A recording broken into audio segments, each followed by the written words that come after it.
What's going on, everyone? Yes, it is another toy review, and yes, the man that stands in front of you is the one and only emo enemy Sephiroth. Now, this particular character came from the Final Fantasy VII series. This is based upon Final Fantasy VII Avid Children. Now, I did have the one prior to this figure, and I booted them because this one came out. So, I'll be able to pretty much run the ideas of what the old figure design actually offered versus this, and kind of give you some comparisons or some thoughts of mine on how I feel about this figure. But beyond all that, let's go ahead and jump into this Play Arts Kai review and see what this figure has to offer. So as always, let's go ahead and look at a full 360 of Sephiroth. Now, I must say, as always, Play Arts Kai really do an amazing job of detailing when it comes down to paint jobs. I won't say all the time, but for the most part, they do really well. In this case, they did great. They put a nice amount of grays, little highlights, blues, just to accent his outfit. Now, I did use my other lens, which is a little bit further when it comes to zoom, and I was using it, and I couldn't do it. It was just a pain in my ass, so I switched back to my short lens. And also, I was having all type of speech issues. I don't know what the fuck is going on today, but I guess it's one of those days. So this is probably like my 10,000th time of doing a Sephiroth review. But hey, gotta fuck up quite a bit to get one right. It happens. But they really did a nice job. I really do like the paint job on this figure. I think they did an amazing job with Sephiroth.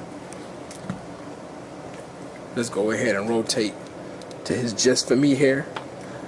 Just for me. He got that silky girl. Real shit though, like they did a nice job on Sephiroth hair. Nice little gray highlights. Really nicely done. And it works really well. It's like a nice transparent.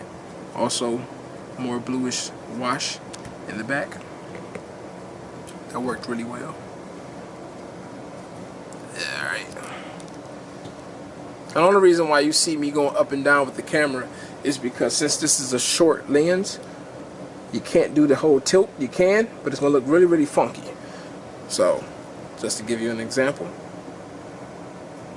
it goes like that.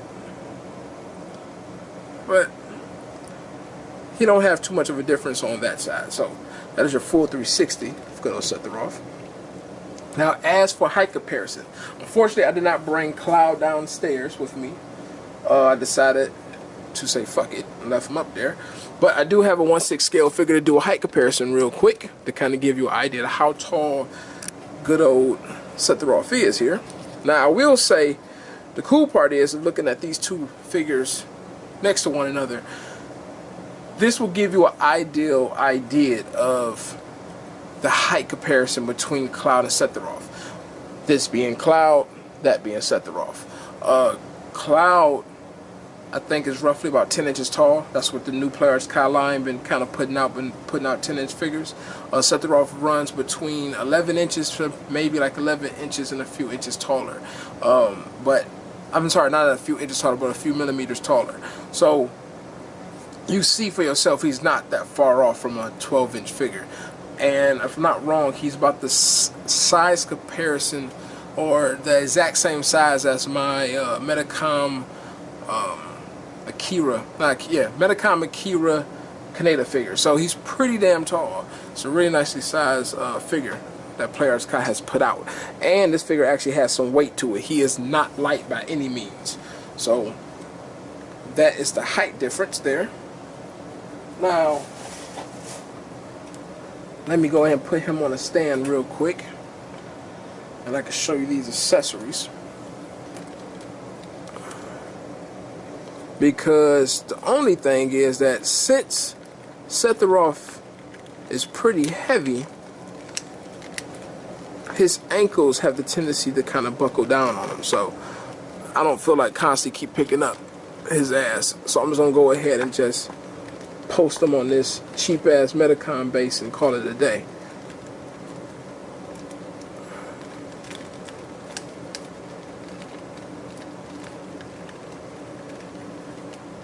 Alright, there we go. This is fucked up, but sure. Let's go for it. Alright. As for accessories, Sephiroth don't come with much, actually. He's a pretty naked character in a way. He comes with a total of 3 sets of hands. 2 hands that he have on him right now. One is an expression hand, and one is his sword wielding hand. Now, this is one huge difference from the old versus the new, which, in my personal opinion, I think it was some BS. The original Sephiroth from the previous toy came with 2 sword holding hands. Now in the story, Sephiroth might just be this left-handed wielder and he only wields his sword with 1 hand, and that might be the case. That might be the case. But why the fuck would you take away my option? Maybe I want to have him holding the sword with 2 hands. God damn it. I don't need 2 looking hands that look not that far off from the fucking same. Like this. Okay, wow, his finger is a little bit higher on this one. That's not shit. I would have preferred just another grabby hand. Some of my bitches. Now, so he just get this hand for just looking cool. That hand holds a sword. Mind you, that hand holding the sword does not hold the sword all that great. It's pretty damn loose, which blows balls. Where the old Sephiroth actually held onto his weapon much better. So he comes with those 2 hands. He comes with a standard relaxed hand. Paint job on him. Pretty much not bad, not good. Just a basic black hand. Okay? That's it. And he comes with some ball fist to punch a motherfucker in the shit every now and then. But yep, he comes with that. Pretty basic. Alright. He comes with the sword. Now the sword itself is really nicely sculpted. Real nice detail on the hilt. And the sword is pretty damn long. It's about 13 inches tall if I'm not wrong. Either that or a little bit over 12. See? Pretty damn long. All the way to the ground. Alright. The last accessory get is pretty nice though. Really, really nice. I'll show you how this is real quick. So let's go ahead and remove this stand off of him 1 second. Hopefully he stand up on his own and don't give me hell. This actually works a lot better than I expected. So I'm going to show you something real quick before I add it on there. If you look at Sephiroth back here, this little piece, really nice flush. You pull on that, that comes off. Just a quick peg system. So you pull that off and you add this accessory. And pretty much Sephiroth here turns to a big fucking pigeon. But what's nice about this figure, he can support the weight. He's completely off balanced and he's good. I've put the wing all the way up. I put it down. I put it in front of him. I did pretty much everything with this fucking wing, and it works great. He has not tipped over on me. So I will say they really did a nice job, and that should tell you right there exactly how heavy this toy actually is. For him to be able to do this with this wing and not just plop over. The wing itself is incredible. So I'm going to take that off real quick. The reason why I say it's incredible, look at the detailing in this wing. It's amazing. They probably put more detail in this wing than the whole goddamn figure, actually.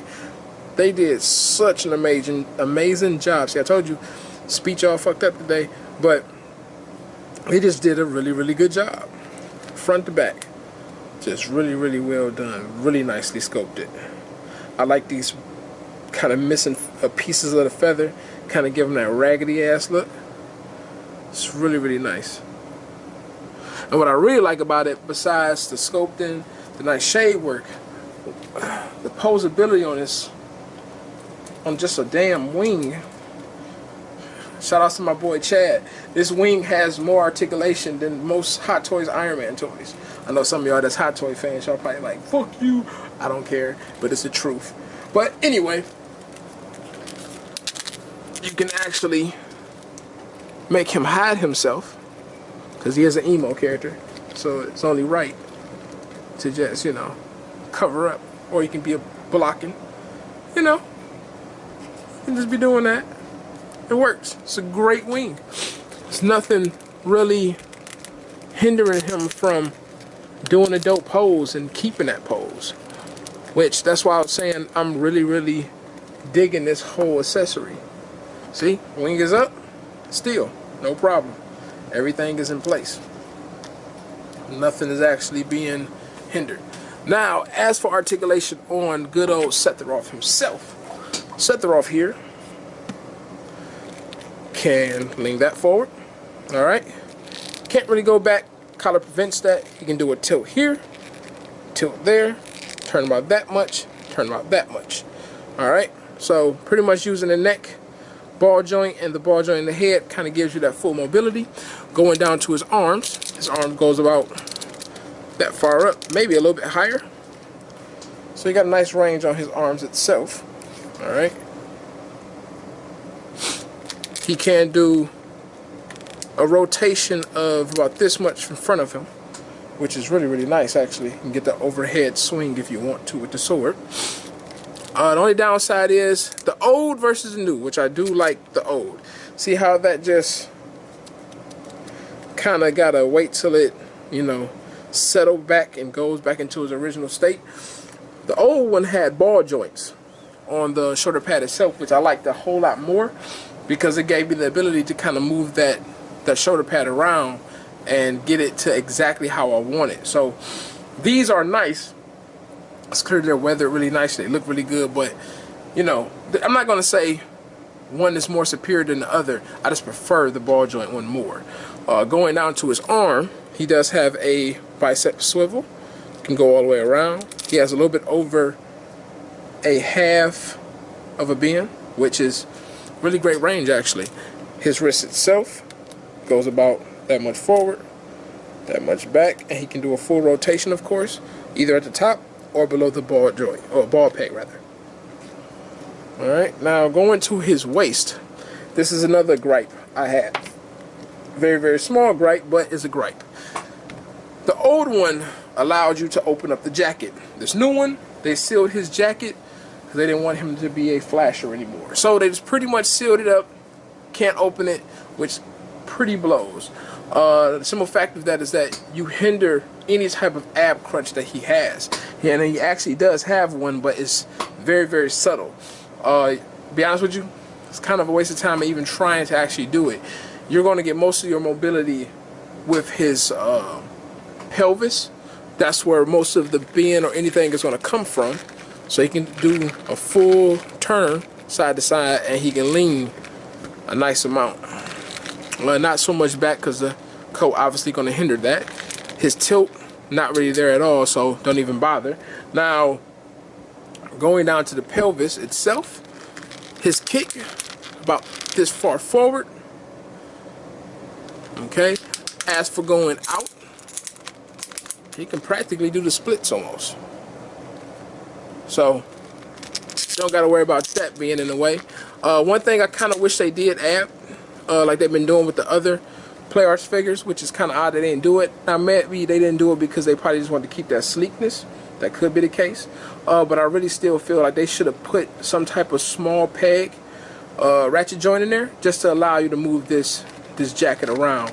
It is in segments. It's in 3 segments, a back piece and 2 side pieces. But it worked. But it could be so much better if I could actually pose this. I would have liked that a lot more. You do get a swivel at the top up there, and you get one mid-thigh. His knee is a full bend, like so. No problem there. Also even looks good, doesn't look elongated or weird. He get that much up, that much down, and a little bit of toe action, which is nice and stiff, so you don't got to worry about it being all flimsy on you. So that is all the articulation dealing with good old Sephiroth. Do I recommend them? Yeah, I will. I'll say if you don't have Sephiroth, why not? Why not have one? It's a great add-on to the collection. Like I said, them small things I would have wished they would have had. But you see, I still have one. So clearly, it didn't bother me that goddamn bad. But yeah, that is my review on Sephiroth. I hope you enjoyed it. I hope this helped out. I hope you leave a goddamn comment. I hope you hit the like button. Please don't hit dislike. I don't want to have to send somebody to your house and shit in your gas tank.